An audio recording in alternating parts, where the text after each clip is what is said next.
good. Hey everybody, it's me, Angela Walters, and welcome to my weekly live chat. I'm glad to be back. We took off last week because we were out of town. I'm here to talk about quilting, and Jessica is here as always behind the camera monitoring the live chat so that I can answer your questions at the end. She's kicking off the spammers, pretty much being awesome back there. I'm excited to talk a little bit about some of the videos I released since our last live chat. We're going to go over what we've recap what we've talked about, and I'll answer your questions, of course, but I just want to make a quick announcement that I won't have a live chat next week either. It will be 2 weeks from today, August 22nd. So we are driving our daughter back to college. August is just a busy month, but very excited to, do that. I'll miss you guys, but I'll be back the 22nd. Again, on Thursday at 3 p.m. Central. I know there was a little glitch with this week's live chat. I don't know why I put the wrong time in. I'm always making silly mistakes like that, but I'm glad you're here. If you are watching live, welcome. If you're not watching live, no worries. You can leave your questions in the comments and I'll answer those I get on there and answer them from time to time. If you are new to the live chat, you might not know we are in the middle, or actually towards the end, of a video series where we're learning some designs for common quilt blocks. And so in today's chat, I'm going to kind of go over the designs we learned, maybe expand on some of the things that maybe didn't make it in the video, and kind of just give you some other examples of that in quilts. These video series that I put together, the Free Motion Challenge Quilting Alongs, are a really great way to practice, because truly you have to practice to get better at quilting. Don't you hate that P word? But it's so much easier when you can quilt along with other people or have a guided tutorial to follow, kind of like I'm your workout instructor, but we're quilting instead of working out, which is way more fun. So this chat, I'm going to recap designs for log cabin blocks and curved quilt blocks. So in that span of 3 weeks, we saw a lot of different designs. In fact, one of the questions that came up in the type chat before I went live was, how do you know which ones to use on your quilts? I know I put a lot of different designs into the videos. I just want you to get the most out of them. I want you to be successful with quilting. So I try to have a range of designs and skill levels, some that are more basic in how they go together and some that might take a little bit longer to develop. So when you're looking at these designs, please don't feel like you have to learn them all. Pick the ones that you like and use them on your quilts. So just because it's on the video doesn't mean you have to use it. I feel like sometimes when we're learning, we're like, oh, I need to learn all the designs. Well, maybe not. Maybe you just work with the ones you like. So in the Help How Do I Quilt It videos, we are going to go over the last 3. If you haven't watched them, be sure to check them out. They're on my YouTube channel, or you can go to quiltingismytherapy.com and see all the videos in there. It's kind of like having a class with me remotely, and we talked about chevron blocks and snowball blocks, and then I did 2 videos for log cabins, which we're going to talk about now. If I had to pick one block that's the most commonly asked how to quilt it, it would be the log cabin. Probably because it has so many different renditions or variations. It comes in so many different ways, whether it's symmetrical on both sides or not, whether the strips are wide or thin. Like, there's just so many different ways. There's no class I could do that would teach you all the designs for all the options. So I try to come up with designs that can be used in different instances. Now, I know in a video when I say stuff like, oh, this is where I would use this, that's really just to kind of give you a peek into what I'm thinking of when I'm picking out designs. So even though we had 2 different videos on the log cabin blocks, I've kind of grouped the designs we learned by their effects, so not necessarily by the videos. So first of all, I talked about how you can draw attention to a point on the block. If we're thinking about log cabin blocks that come together to make bigger secondary designs or bigger overall patterns, sometimes we want to use the quilting to draw an eye to a certain portion. So the block on the left is the one we learned in the first video, little dot to dot quilting. Well, the block on the right is one that we learned in the second log cabin video, where they all come back to one point. Very similar, but slightly different. The one on the right is going to really draw your eye to that one corner, whereas the one on the left does kind of draw your eye that way, but not as heavily. Really, when you work with your quilting designs or work on your quilts, you'll figure out what you like the look of and how things work.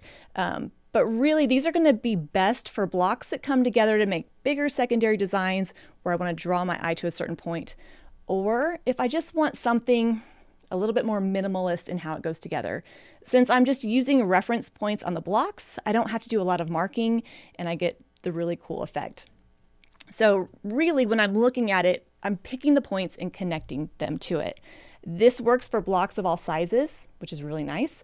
But in the block on the right, if you look in the blue, I'm connecting different points. So instead of going to that outer, the lower right corner of each section, I'm going to the different dots. So really, when you're connecting those points on your blocks, you're going to get different effects. Who knows, you might try to do the first one and end up with the second one, and that's totally fine. But just knowing that where you put your lines will really draw your eye to that point and will let you show it off. So knowing that means if I don't love a fabric or a point, I'm not going to make all my quilting go to that point. So again, just kind of helpful there. Here's a little example of it in a quilted sample. I'm always trying to find real examples. Not that that's not a real example before, but on quilts I've done previously. And this is a perfect example of variation of a log cabin. It's kind of a wonky log cabin. The strips are different widths on each side and different colors. And if you look in the bottom left, you can see where I did that dot to dot in those little strips. So if you have thinner strips, it's perfect for that. Maybe not for wide strips, but definitely for those thinner strips, especially if I have log cabins that have different, widths on each side. And in this picture, I just kind of highlighted those lines with the black marking just so you can see exactly what I'm talking about. But really just using the piecing that's already there to connect those points. Lots of fun. I think I've said this probably 4 or 5 times during this free motion challenge quilting along. Quilting doesn't have to be difficult to be impactful. I know you want to quilt the thing to death and you want to do some great quilting, and I do too, but sometimes picking a design that goes together easily can still have nice impact, and that is definitely the case with echoing. You know it, echoing is my best quilting friend. I like to use it in a lot of different ways. If I had $1 for every time I said echo, I would have lots of dollars. But it really is a great way to highlight I'm just going to keep rolling with it and we'll see how it goes. Anyway, echoing the sides to kind of highlights the whole block, not necessarily half and half. So maybe I have a row of log cabins that make a pretty border design. That might be an example. And then I showed how you could just switch it up just a little bit for a different effect. So on the bottom right, I quilted some straight lines and then some wavy lines. Just a simple way to highlight the different sides of the block, right? So if I do have a log cabin that has a lot of contrast or a lot of difference in the fabrics on the sides, I can just do a little bit of different tweak to give it a slightly different look. So again, echoing, great, especially if you have blocks that are a bunch of different sizes of strips within the block. And then here's just an example of the echoing right here. This is just a half of a log cabin, but it gives you the same idea. The designs that we've learned here can be used in square and square blocks, or even, half log cabins like this. Echoing, perfect for busier fabrics where I can't see it, or those skinnier strips, kind of like I said. If the strip is too skinny, I can't really fit a lot of quilting in there, so a nice straight line will do the trick. Now this one we'll see again in the sashing section, but using different shaped echo lines. So here I just used a pretty little bracket shape just to give it a little bit of a curvier, pointy look, and then filled in the rest with wishbones. This is from the book I did with Tula Pink, and it's just a fun way to add an adorable little detail to those strips. But I'm not going to take the time to do this intricate looking design in fabrics that you can't see the quilting anyway. I like to call it my return on my quilting time investment. Now, of course, if it's a busier fabric, you could definitely do whatever you want in it, but this is going to be a design that I save for something like this, solid fabrics where you can really see the quilting, or maybe tonal fabrics where it stands out a little bit. Speaking of echoing, you can echo the whole block like we saw earlier, or you can echo the individual pieces. And in this example, we can see some straight line echoing with a filler, or you could do the brackets with a filler, or rows of brackets. It's like a choose your own quilting adventure. There is no wrong answer when it comes to picking out the designs for your quilts. This is meant to just give you some quilting inspiration. This is something I might do if I have something curvier on one side, then I might do some straight line echoing on the other. I like a lot of contrast between the quilting.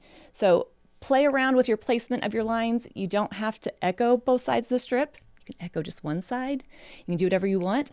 Although I know every time I release a video, I'm sure there's people out there that are like, if I knew what I wanted to do, I wouldn't be watching this video. But truly, I want you to feel like whatever you feel like doing is what you should do. Or you can use the quilting to highlight the half of the block. So log cabins are really noticeable or really known for their different fabric colors on both sides, where you get that good contrast. And so here you can see where I've quilted a design that fills in half of that block. Such a great way to add an elegant, lovely look, and it's not as hard as you might think. So if you are trying to learn feathers, this is a great way to practice. In fact, the very first feather I ever quilted on a customer's quilt and felt really good about was in a log cabin block like this. There's something about having that defined area that kind of gives your brain one less thing to think about.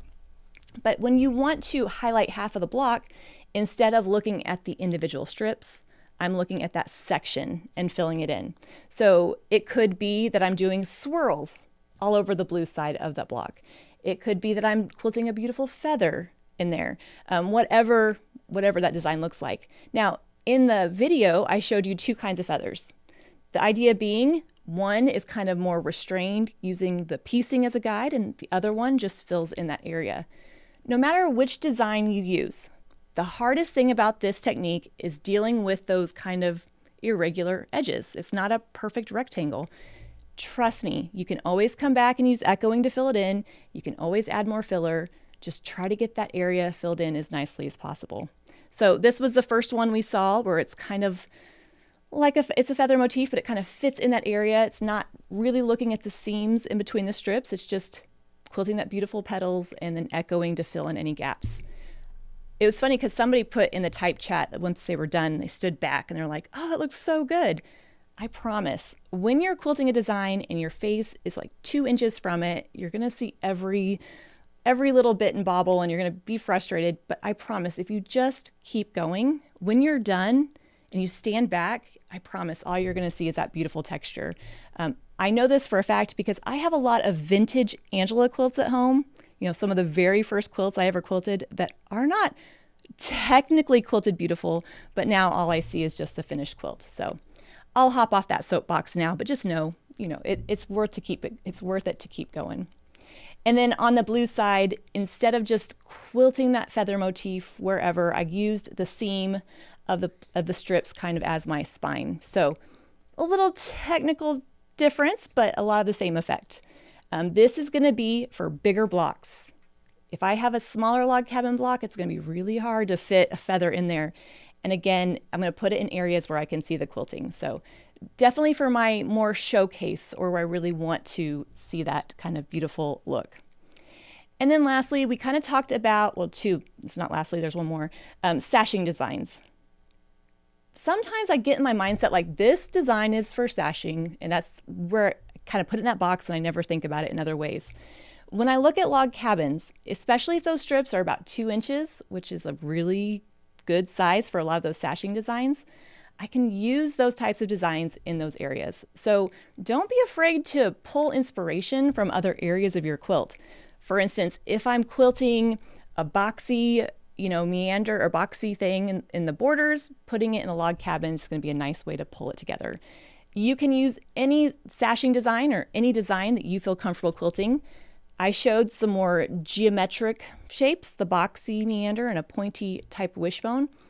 That's just because I wanted to give it a little difference from the curves that we were seeing. But swirls would be great, ribbon candy, more echoing, serpentine lines, any of that stuff is going to be a great option there. So definitely pull from other areas of your quilting repertoire.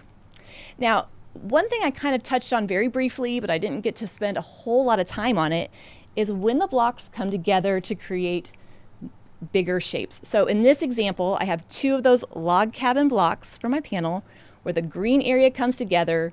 It creates a secondary pattern with the piecing, and you can do the same with the quilting. So sometimes stepping back just a bit, and instead of looking at the block, looking at a little bit of the bigger picture, will maybe let some things come to light. So for instance, in this example, I just showed how if you do serpentine lines in the outer corners, they can kind of come together to make a secondary motif looking in that part.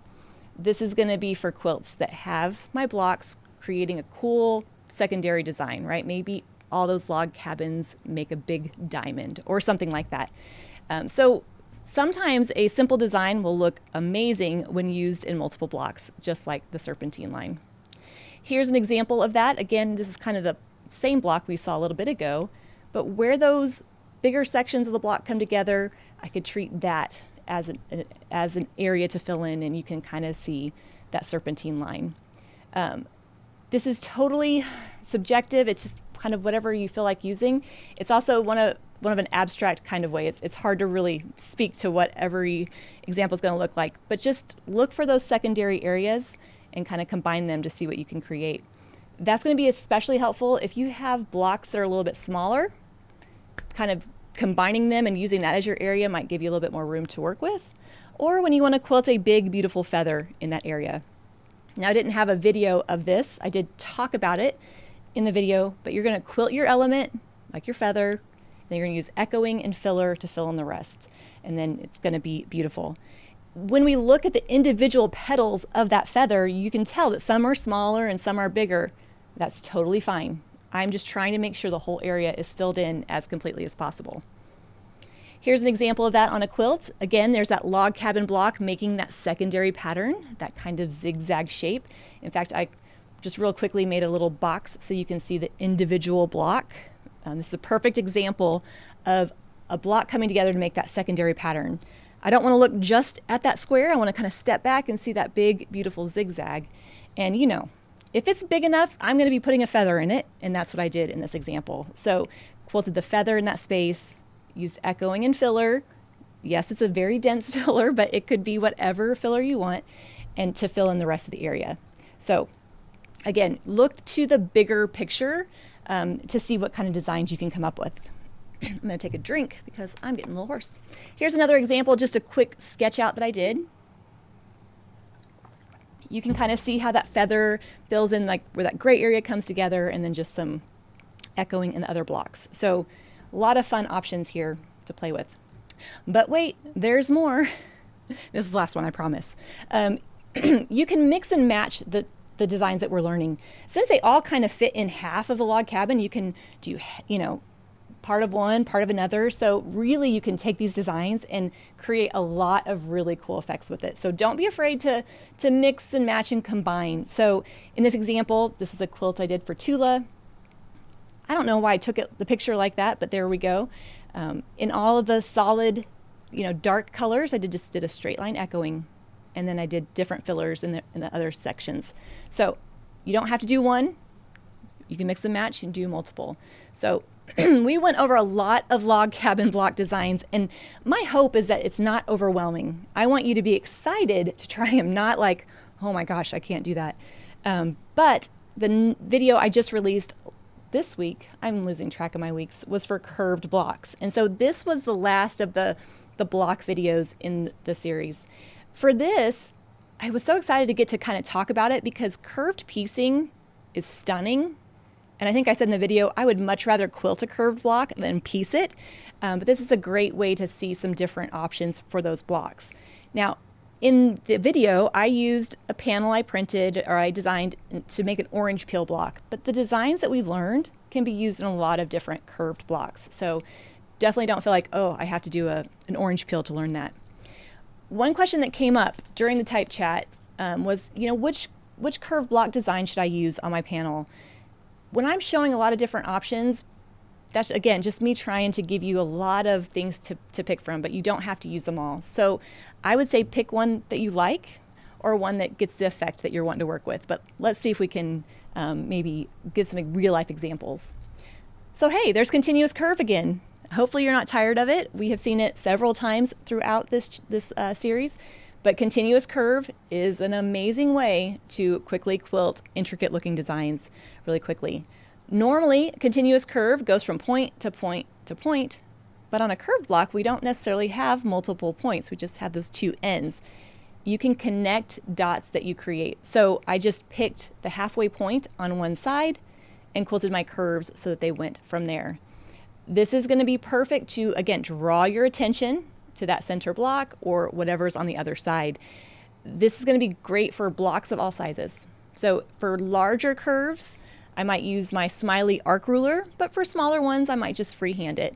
And you can add as many or as few of those curves as you want. So really, really fun way to switch up and make nice and versatile for you. I wanted to show some other examples of continuous curve in other areas, just to kind of, make my persuasive argument for you to love them as much as I do. We saw this in the mandala quilting challenge that we did, but there's that continuous curve. I'm just picking like a home base for all the lines to come to, picking some reference line points outside of that, and then quilting curves to them. So you can use it in a lot of areas. It doesn't just have to be in orange peels. It can be in curved blocks of all kinds. Even in a circle, so the center of this Dresden plate, perfect example of some continuous curve. What I like about it, it takes that curved block and uses points on it. So just circle block. So depending on the effect you're going for, you can add more or less echo lines. Then we saw dot to dot. So we'll go through these kind of quickly because I don't want to spend too much time, but dot to dot, basically same idea. We're picking a reference point, and instead of quilting curves, we're quilting wedges. Now, one of the questions that came up in my type chat was the end of that wedge, do I quilt it so that it's curved or straight? It just depends. For a shallower curve or maybe a smaller block, I might just quilt a straight top to my dot to dot, but if it's more pronounced, I might echo it. It just kind of depends. This is one of my favorite examples of using dot to dot in a curved block. I have my, double wedding ring, the curved edges, and then I can just quilt those wedges up to that area. So really nice way to use geometric shapes in a curved block. So you don't have to go, stick with the curves. Either one of these are going to be perfect, again, for drawing your eye to a certain point on the block, right? For instance, if the blocks come together to make a secondary design like this, where they all come together to make a circle. For blocks that are kind of more standalone or aren't coming together to make that secondary pattern, I might quilt something like overlapping arcs. Technically, it is a continuous curve because I'm quilting curved lines to points, but instead of bringing the attention to one point, it's kind of spreading them out a little bit, giving it a nice curved look, but not drawing attention to the side. So this might be great for blocks that stand on their own. It might be perfect for blocks of busier fabrics since you can't see it too much. It makes quilts together nice and quickly. And where you put those dots on the side will change what it looks like. Now, I know all of the videos, I'm showing you what they look like in this orange peel, but it works in other shapes as well. So right here is an example of the different effects between the continuous curve and the overlapping arcs. Again, one draws your attention, echoing the sides of the block. But since they run into the edge, I can echoing the sides of the block, but since they run into the edge, I can travel along the points to get to that point. This is going to be great for blocks with busier fabrics, curved blocks that kind of stand on their own, and then also for curved blocks that have curves on both sides. So I might not do this in like a quarter circle, but definitely in an orange peel or a block like that. Again, it just shows you that quilting it doesn't have to be difficult to be impactful.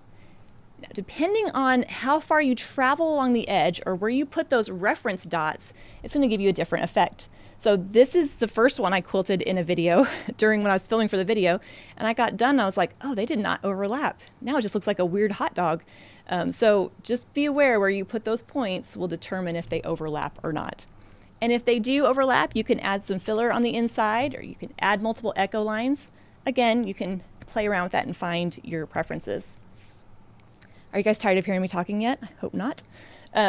We also saw serpentine lines and arcs. So serpentine lines, yay, I love them. They look so great, but not everybody loves them as much as I do. During my last live chat, a couple of quilters asked for a video with tips. And so I did put together a tip video. You can check that out on my YouTube channel to help you master it. It's really worth learning because you can use it in a lot of different ways, such as this curved bit. This is a perfect example of that. I know it's kind of hard to see the quilting in those orange peels, but when I'm working with busier fabrics and you can't see the quilting anyway, I'm going to do something nice and quick, and it can be those nice serpentine lines. I'm not going to do this in really big curved blocks because they're kind of hard to sustain for that long, but definitely in my smaller blocks with the busier fabrics, a lot of fun. And again, I put together that video where I kind of talk through some different tips that might help you out. And there's always the quilting diagrams for the videos that you can check out as well. Sometimes just tracing along that will help it click. And then, I had to include feathers again. So talked about using feathers in our curved blocks, using the spine or the side of the block as my spine, incorporating echoing if you want, a nice way to add an elegant look. This is the only picture I could find that had that example. It's kind of hard to see now that I look at it, but around the outer side of those curved blocks, I quilted those feathers. So kind of determining one side to be the spine and quilting those petals so they extend from there. I promise, feathers can be tricky, but if you just work through it, it's not too bad. But when I talked about curved blocks, I got the whole video filmed and I realized, you know what, there's more to the curved block usually than just the curved portion. There's sometimes other parts. And so in this example, in these orange peel blocks, there's the outer corner. For those, I'm going to keep the quilting very simple for me, very nothing overwhelming, because I want the emphasis to be on the curved portion usually. So in that red kind of part, you can see where I did some continuous curve. You could do some dot to dot quilting like the corner here, or you can do like a feather motif. Really whatever you want. I know it's kind of hard to see with that print, but in those smaller areas, I'm going to keep the quilting pretty easy because I want the emphasis to be in that main block. Now, I know that's a lot of things to kind of go over. If you're quilting along with me on the panel, in that center portion, we also have that little faux motif, that faux feather motif. And all I did with that is I just quilted along the outlines of it and added some fillers around it. So hopefully, if you're quilting along with me, this section, you'll finish the rest of your panel and you'll be able to step back and look at your beautiful quilting. Now, I know that is a lot of things to go over. But again, I don't want you to be overwhelmed or feel like, oh, I have to learn all of them. I want you to be excited to try them out. Now, that actually finishes up the challenge, but I have another video coming out next week where I'll talk about quilting the optional border panels or optional border strips for the panel. So that will be out on Tuesday. And then of course, I'll be back on August 8th to August 22nd to answer your questions. There was one question that came through the type chat I just want to talk about. Kathy asked about quilting t-shirts. If you're quilting a t-shirt quilt, working around some of that painted, detail in the front. I try to avoid that as much as possible. If it has words, I'll kind of work my way in or out of it, especially if it's a heavier paint. I don't love to quilt through it. You can just slow down when you go through that area and just know that if you're going really fast, sometimes it can smear. So just be careful with that. But for the most part, I'm going to try to avoid it as much as possible. All right, so we have any questions? Yes. So again, I know it's a lot to go over. Hopefully you found the videos helpful. I know that I've enjoyed putting them together. If you like them, make sure you give them a thumbs up. That way other quilters can find it as well. All right, questions. I was taught to start quilting in the center of the quilt. We quilted the center last. This caused some puffy fabric. What are your thoughts? All right, if you stabilize the quilt properly, it should be fine. You can start anywhere you want. Now this, I'm assuming on a sewing machine here. Sometimes that puffiness happens because the fabric is shifting towards the inside. Maybe it wasn't stabilized quite right.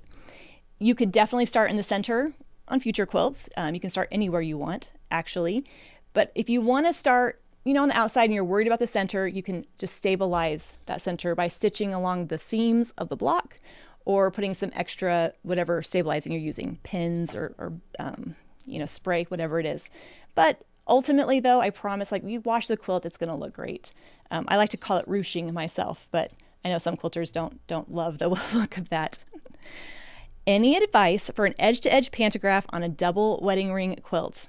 The cool thing about pantographs is there's a pantograph for everything. Now, those are the patterns that roll on the back of the long arm and you kind of trace with a light. Something curvy, something feathery, I think would be kind of fun. Really, it's whatever you like. I know that's such a easy out on that answer, but something elegant and pretty would be beautiful. I think like a feather or a swirl kind of design. How do you keep from overthinking the design?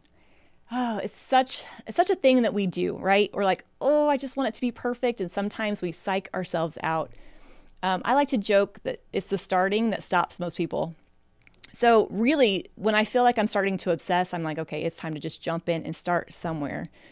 of course, there's nothing wrong with really thinking through the design or, focusing on it, but don't let it be debilitating. And to keep from doing that, from letting it, limit you, focus on what you made the quilt for. You made that quilt for a reason. It probably was not to feel bad about your quilting. I've never seen anybody say like, ooh, I can't wait to feel bad about my feathers tonight. This is going to be fun. Instead, focus on why you made it. Is it a gift? Is it going to a charity? Is it going to, a kindergartner that's taking it to school for naps, but now they're graduating high school because you're just now getting to it? Sometimes focusing on the reason you made it will help get you over that hump. So it's okay to think about it, but don't let it be debilitating. How to do the inside curve of the large feather. What's that trick? So you can check out my Fabulous Feathers free motion challenge, but when we're quilting the curve or quilting the feather, inside the curve is going to be less room, right? So I'm not going to have quite enough room for my petals. That means some of them are going to lay on top of each other. Now I know that doesn't make sense with how I'm drawing or kind of using my hand motions, but just know that some of them are going to have to kind of wrap around and lay on top of each other. That's the best example I've got. But if you go check out the Feathers Free Motion Challenge Quilting Along, check out the border section. I talk through that and show how to do it. It is tricky the first couple times, but soon you'll get the hang of it, no problem. On the blue feathers, on the panel and border, do you outline those in blue first? If you want, you could outline them in blue thread, or you can outline them in the color that you're using in the background fabric, just kind of like deciding which one you think will hide better. It's totally up to you. So hopefully that helps. Well, guys, thank you so much for hanging out with me. I don't take it for granted that you would, spend your time and your attention on this. I hope that you've enjoyed this free motion challenge, and I hope you'll post pictures on social media so I can see what you're up to. It's always the ultimate compliment when people listen to what I say and then also do what I say. So definitely a lot of fun. And I will see you again in 2 weeks, and we'll talk about quilting applique borders of our quilts. So until then, everybody, happy quilting.